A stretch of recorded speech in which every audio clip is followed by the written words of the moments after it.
Well, let's now cross live on the cost of living crisis and the fact, of course, that the Treasury is taking record taxes. Dr. Roger Gewolb is the CEO of Fair Money and a personal finance expert, and joins me this morning live on TALKTV. Morning to you, Dr. Roger.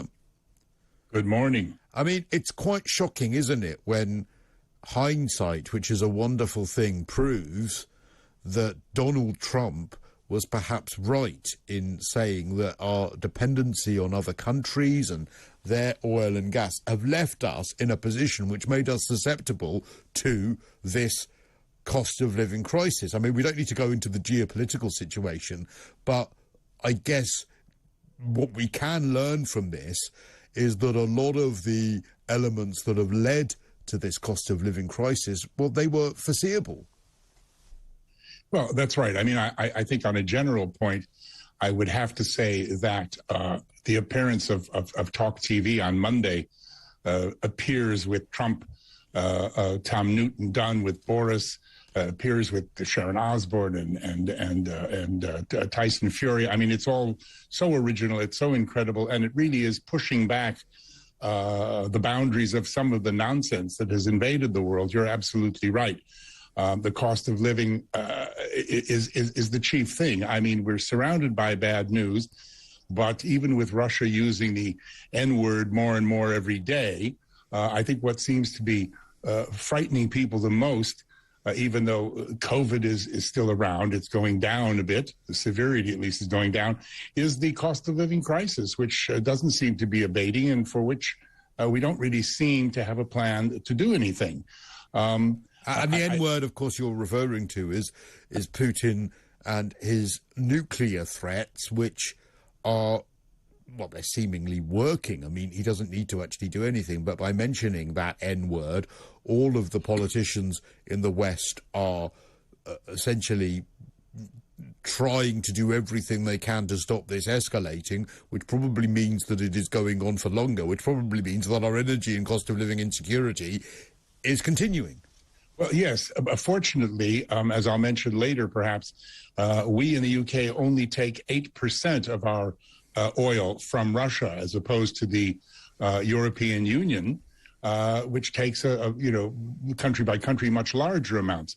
Now, talking about the cost of living without just the oil factor, the new national insurance rates come into effect from today, hitting all of our paychecks. And it's looking pretty clear that there will be another increase in energy price cap this autumn, raising the typical annual household fuel bill to a projected gagging £3,000. A lot of organizations have been offering advice, and I'd like to distill some of that and my own thoughts into a handful of suggestions of what people can do to try to protect themselves from this cost of living tsunami. The World Bank just announced late yesterday that we are facing the biggest price shock in 50 years for all commodities and goods due to the Ukraine war. So as for money to start with, I suggest the website Turn to Us, that's Turn and then the number 2 Us, gives free advice on benefits and grants that people may be able to claim. Don't borrow any money if you don't absolutely need to. Now is not the time for anyone to want to get into a spiral of increasing debt. Have a look at the website Money Helper and see whether you really need to borrow. Petrol, shop around. It's not hard. In a recent survey I conducted on social media, more than 80% of people could not find a petrol station that had reduced prices by the 5% that Rishi Sunak gave us. And only on Monday, I drove past 2 petrol stations on opposite sides of an A road. At one of them, a large supermarket chain, it was £1.61. And on the other side of the road, a major oil company, it was £1.72. It was worth driving around the roundabout, right? Debts. If you have debt problems and pressures, don't pay anyone for any debt advice until you have rung the national debt line and found out from them what they think is best for you. Food. Compare prices between different supermarkets with a very interesting website called Trolley. And if you want to share your food or have food shared from others with you, go to Olio, O-L-I-O. Regarding energy, talk to your energy providers about help.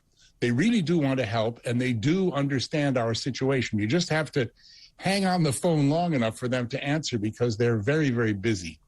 And finally, peace and calm. If you think it might be your thing, a number of organizations are suggesting the websites Headspace and Calm to relieve the horrors that go around in our heads all day and all night through meditation and relaxation exercises. It's really, really, really good advice, all of that, Dr. Roger. Really, really appreciate that. And I think that will be really, really helpful for people. But then, of course, a lot of that advice, for instance, I've been thinking recently, I'm at the stage, myself personally, and other people are going to have these sorts of dilemmas. So I'm at the stage at the moment where my car is of a certain age. And I'm at that crossroads. Do I keep the car and sort of just risk it going wrong because it's getting to that age? Or do I try and part exchange it and try and pay the same or there and thereabouts a month? It will mean getting into a new debt, but it means that I get a newer car, okay? So that's the kind of dilemma that people will probably be having at the moment. And more often than not, people like me, myself, I'll probably say, you know what, it's worth taking the risk. I'll keep the older car on the road because it means not taking on a new debt. And, of course, all I'm seeing everywhere, which is going to contribute to this, is recession fears, because a lot of us are going to be saying, you know what, all of those purchases we were thinking of making, that holiday we were thinking of going on, that car we were thinking of buying, all of those things are not going to happen now. And that is going to affect consumer confidence, and it is potentially going to put us into recession, right? Well, absolutely. You're a wise man, Christo, because I would recommend in most cases, you should not get that new used car or new car right now, because apart from what you say about incurring additional credit, the shortage of microchips, which has been with us now for well over a year, and all the supply chain problems have resulted, as I've said on this program a number of times before, in used cars actually selling for more than the new model.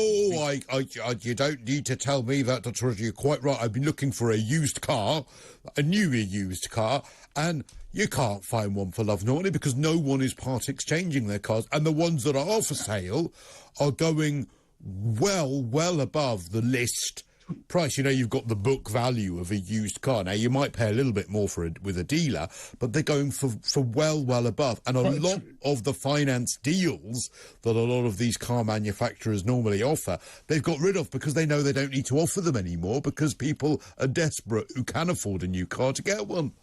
Yes, that's right. I mean, they are going for more. The figure's about 20%, Christo. There's a 20% premium on it depends who you ask. Everybody's got different statistics, of course, but it's 20% a premium over the new car price to get quick delivery of a used car. Wow. It's really the wrong time, even if you've got the cash pouring out of the windows of your house onto the lawn and your neighbors picking it up. You're going to be throwing your money away by buying a car and paying that kind of a premium right now if you can hold on. And what are the other sorts of decisions that people are going to be holding off on, do you think, that could end up actually seeing our economy getting smaller month on month, putting us into what is known as a technical recession? Yes, well, there's all kinds of decisions. It's an individual thing. Obviously, they center around the items that I just mentioned to do with food, energy, obviously luxuries, holidays, that sort of thing.